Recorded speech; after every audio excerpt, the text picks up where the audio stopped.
Dahil bare months o holiday season na, pinagdodoble ingat ng mga otoridad ang publiko. Talamak daw kasi ang mga scam sa ganitong panahon at yan ang agenda report ni Francis Folve. Kasabay sa pagpasok ng bare months, ang inaasahang paglaganap muli ng iba't ibang online scam. Paalala ng PNP Anti-Cybercrime Group, huwag basta-basta magtitiwala. Sa ganitong panahon daw kasi, maraming nag-aalok ng hotel booking at mga travel and tour package. Mula Enero hanggang Agosto, may naitala na ang PNP ACG ng 1,334 cases ng online selling scam, 330 phishing o voice phishing, 110 na kaso ng accommodation, travel and tour scam, at 496 investment and task scam.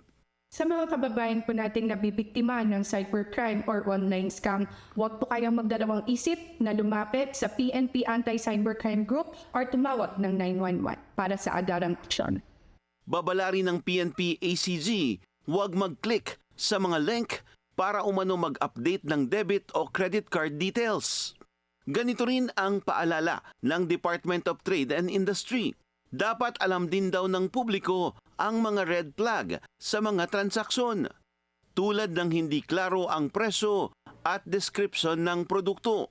Kahina-hinala rin kung too good to be true o sobrang baba ng presyo kumpara sa retail o wholesale. May ispatan din daw ang scammer kung wala itong kaukulang permit mula sa DTI, SEC o BIR. Para sa agenda, Francis Folve, Billionaire News Channel.